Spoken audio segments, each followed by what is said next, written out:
You have probably watched dozens of survival videos, read the forums, and memorized the manuals. You have stockpiled clean water, you have secured your perimeter, and you are mentally prepared to defend your family against the worst of humanity. But there is a silent, creeping invasion force that every single apocalyptic movie and survival guide gets completely wrong. When the grid goes down and humans stop maintaining a city, we are not the only species that notices. Within mere hours of the power grid going dark and the streets falling dead quiet, a massive biological shift begins. Most people will not even register this shift until it is far too late, simply because they are too busy worrying about canned food and armed looters to look down at the ground beneath their feet, or up at the roof lines above their heads. But if you did look closely, you would see a terrifying reality that will change how you view urban survival forever. You see, the city does not become empty when the system collapses. It becomes completely full. It becomes fuller than it has ever been in modern history. For the past century, human infrastructure has suppressed, poisoned, and pushed countless species into the dark margins of our cities. But the moment the collapse happens, the rules change. The rat traps are no longer being reset. The chemical poisons are not being replenished. The garbage trucks stop running. Suddenly, every overflowing dumpster, every backed-up sewer line, and every abandoned restaurant kitchen transforms into an all-you-can-eat buffet with absolutely no closing time. Within 30 days of a total collapse, your city will completely belong to 4 specific animals that were already there, hiding in the shadows, just waiting for us to step down. Understanding exactly what each of these 4 animals does, where they go, and how they will directly affect your daily survival is not just an interesting nature documentary exercise. It is an absolute tactical necessity. Here at Primal Methods, we believe knowing this secret will literally determine whether you get a lethal sickness, get bitten, get fed, or get completely overwhelmed by a microscopic threat you never even saw coming. Let us start with animal number 1. Rats. They are going to multiply at a speed that will make you reconsider everything you thought you knew about urban wildlife. Let me give you a reality check. A single pair of rats, left alone under ideal breeding conditions, can produce up to 15,000 descendants in a single year. Under normal, everyday city conditions, that terrifying explosion of life is held in check by aggressive municipal poison programs, daily sanitation services, natural predator pressure, and the simple fact that regular garbage collection severely limits their food supply. But what happens when you remove all 4 of those controls simultaneously? That is exactly what a systemic collapse does. The rat population does not just increase, it detonates. Within the very first week of the grid going down, the rats that were previously living deep inside sewers and behind your drywall will boldly move into the open. They quickly realize that human foot traffic and daily activity have completely stopped. By week 2, the massive explosion of rotting, available food from unrefrigerated grocery stores, open dumpsters, and abandoned neighborhood kitchens triggers an accelerated breeding frenzy. By week 3, you are no longer just hearing them at night. You are seeing them in broad daylight. They will move through the abandoned streets in massive groups, displaying a level of confidence and aggression they never dared to show when our civilization was functioning. By day 30, the rat population in your immediate neighborhood may have doubled or even tripled, and the scary part is their breeding cycle is still accelerating. Now, why does this matter so much to you? It is actually less about the rats themselves, and much more about the invisible cargo they carry. Rats are basically mobile disease platforms. They host infected fleas that transmit plague bacteria. They spread leptospirosis through their urine, contaminating the very puddles and rain catchers you might rely on for drinking water. Their droppings carry the deadly hantavirus, which becomes airborne when disturbed. They drag salmonella across every single surface they touch. In a post-collapse world where there are no emergency rooms, no doctors on call, and a severe limitation on antibiotics, any one of these bacterial or viral infections is a guaranteed death sentence for you or your loved ones. And these creatures are actively spreading these pathogens across your water collection points, your carefully hidden food storage areas, and your sleeping quarters. But beyond the disease, here is the brutal reality that must change your survival behavior immediately. Rats will find your emergency food supply long before any human looter does. Their sense of smell is extraordinary. They can smell dehydrated food right through your walls. They will easily chew through thick wood, heavy-duty plastic totes, and even soft metals like aluminum. Furthermore, they can compress their bodies to squeeze through any gap or crack wider than a quarter. If you are storing your family's precious food supply in anything less than heavy gauge, sealed steel, or thick shatterproof glass, the rats will breach it. They will eat a portion of it, and they will contaminate the rest with their droppings and urine, making whatever is left highly toxic and potentially lethal to consume. Your food storage strategy cannot just be about hiding your supplies from desperate people. It must be about hermetically sealing them against a relentless biological enemy that operates 24 hours a day, fits through holes you cannot even see, and multiplies much faster than you could ever hope to trap or kill them. You need to upgrade your defense right now. Store your grains and dry goods in solid metal containers with tight locking lids. Hang your cured meats and supplies from the ceiling on thin, slick wires that rats physically cannot climb. Practice aggressive military-grade sanitation around your immediate shelter, burning or burying waste far away from where you sleep. These are not just suggestions. These are your absolute frontline defenses against the most persistent and dangerous biological threat in your immediate environment. But while rats are your ultimate enemy on the ground, there is a completely different creature operating above your head. One that most survivors completely ignore, but could actually become your greatest tactical advantage. Animal number 2 is one that is constantly flying right over your head. Birds. Specifically, we are talking about pigeons, crows, and the urban raptors that have been quietly nesting on your city's rooftops. This group is your single greatest tactical ally, provided you are smart enough to actually pay attention to them. Most survivors spend thousands of dollars on electronic perimeter alarms and motion sensors. But here at Primal Methods, we teach you to use the ambient intelligence network that nature provides for absolutely free. The information these birds broadcast is worth far more than anything you could gather by risking your life scouting on foot. Think about it. Pigeons and crows both react to human presence with highly predictable behavioral changes that are visible from hundreds of yards away. A massive flock of pigeons suddenly taking flight in a chaotic burst tells you something abruptly disturbed them. In an empty, post-collapse city, that disturbance is almost always a moving human being. If you are observing from a safe distance and see pigeons lift off a building 2 blocks away, you instantly know someone is over there. You gain this critical intelligence without ever exposing your own position. Crows are even more useful because they do not just react out of blind instinct. They actually remember, vocalize, and actively communicate with each other. A crow that identifies a threat produces a very specific, harsh alarm call that other crows will immediately respond to and repeat.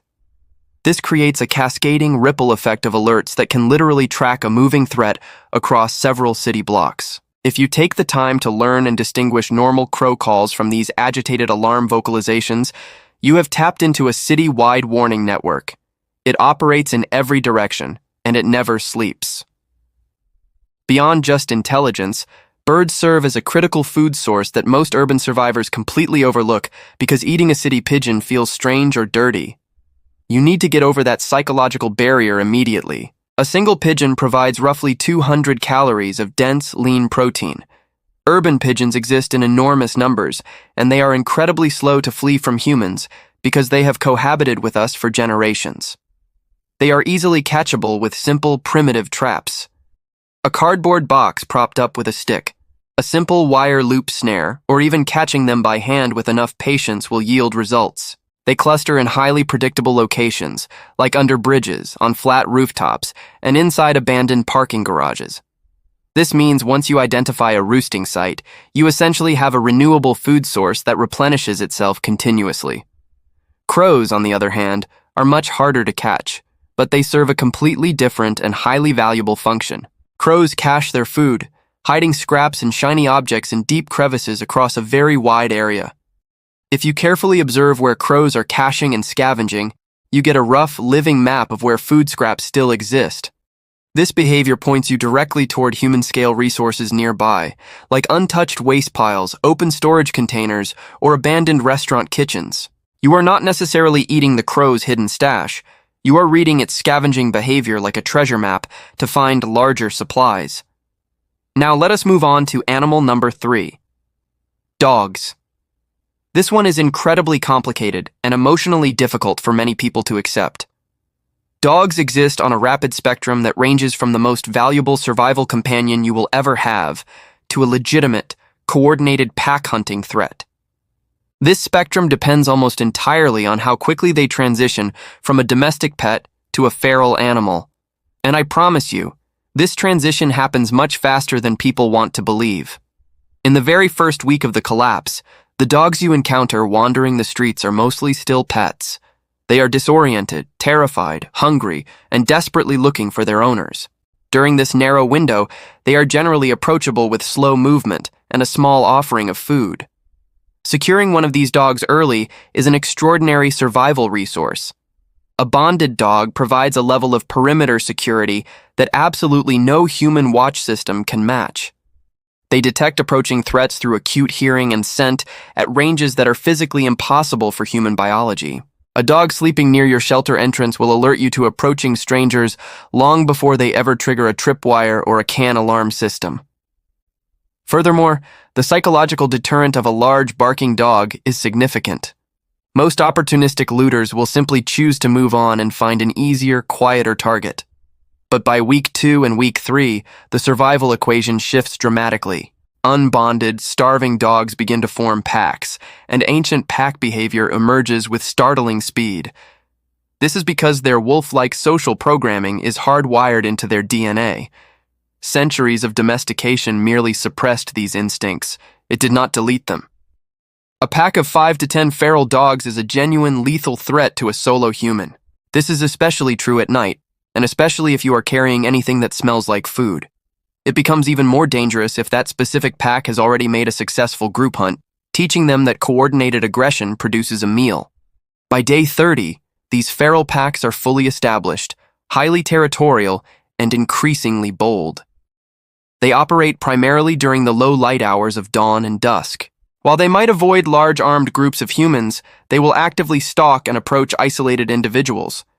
They are drawn to the exact same food smells that you are desperately trying to suppress. Solo movement during the night becomes measurably more dangerous. Any food carried outside your shelter needs absolute scent sealing. Your daily route planning needs to account for feral dog pack territories the exact same way it accounts for hostile human gang zones. The strategic play here at Primal Methods is simple but time-sensitive.